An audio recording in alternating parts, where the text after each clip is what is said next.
The shadow of the Silicon Slum. In the heart of Mathare, where the corrugated iron roofs shimmer like a rusted sea, Akili lived in a world made of copper wire and discarded silicon.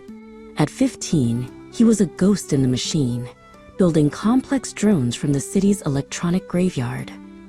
While other boys played football in the dusty alleys, Akili sat in his cramped shack, soldering circuits by the light of a flickering bulb. He was a genius born in the dirt, dreaming of a sky he could only reach through his lenses.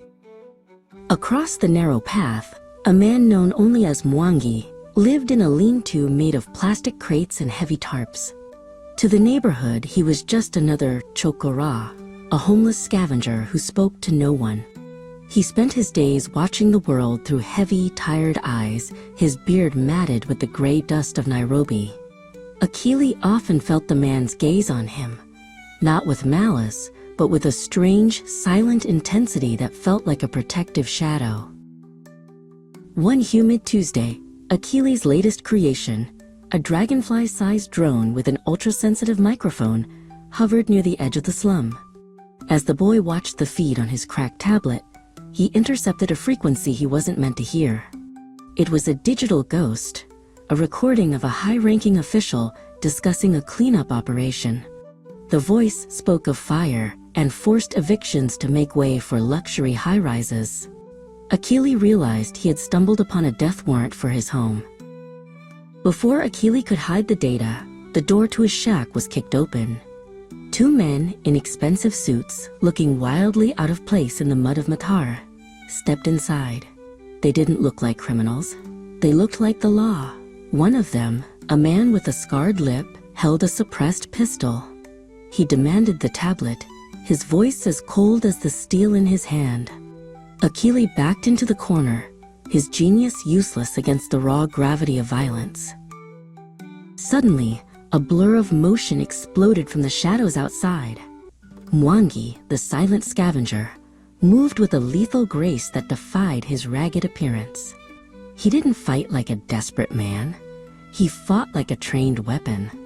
With 2 precise strikes, he disarmed the man with the scarred lip and sent the second man sprawling into the mud. The chokora stood over them, his posture straight and his eyes burning with a fire Akili had never seen. "Take your gear. Move!" Mwangi's voice was no longer a rasp, but a sharp command. He grabbed Akili's arm and pulled him into the labyrinth of the slums. They ran through alleys so narrow, their shoulders brushed the walls, navigating a maze that Mwangi seemed to know by heart. Behind them, the sounds of whistles and heavy boots echoed, proving that the two men were not alone. The hunt for the boy and the scavenger had begun. They found refuge in a rusted shipping container hidden beneath a collapsed bridge. Inside, Mwangi reached into the lining of his tattered coat and pulled out a small silver object. It was a police badge, tarnished but unmistakable. "My name is Senior Superintendent Mwangi," he whispered. "I went undercover 12 years ago to dismantle the syndicate. I had to leave you and your mother because my identity was compromised. I chose the street to stay close enough to protect you, but far enough to keep the target off your back." Akili stared at the father he thought had abandoned them for a bottle. The man explained that the syndicate wasn't just a gang. It was a web of corrupt officials reaching to the very top of the police force.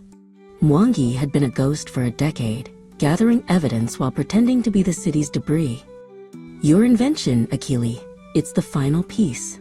The audio you recorded links the commissioner himself to the syndicate's land-grabbing schemes."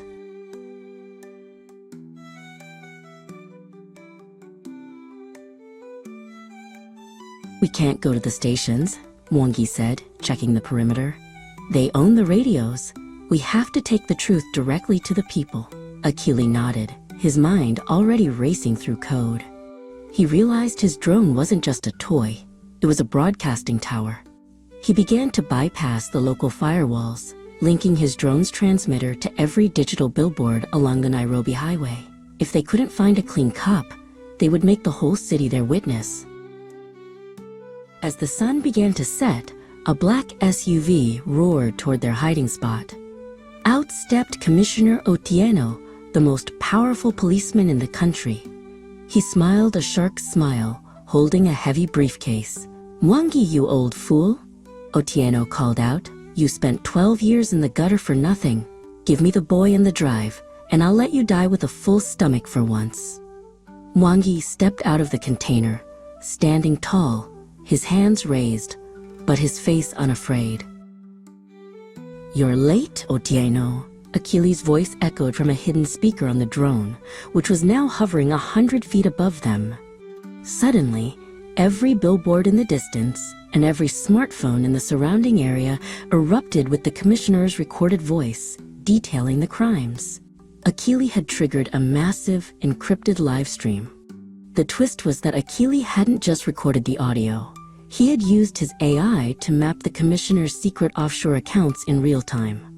The world watched as the commissioner's empire crumbled in a stream of scrolling data. The sirens that eventually filled the air weren't there for the scavenger or the boy. Special forces, alerted by the public broadcast, moved in to arrest Otieno. In the quiet aftermath, Mwangi put a heavy hand on Achilles' shoulder. He wasn't going back to the force, too much had been broken, but he wasn't going back to the crates either. For the first time in 12 years, the father and the genius walked out of the shadows together, toward a home they no longer had to hide from.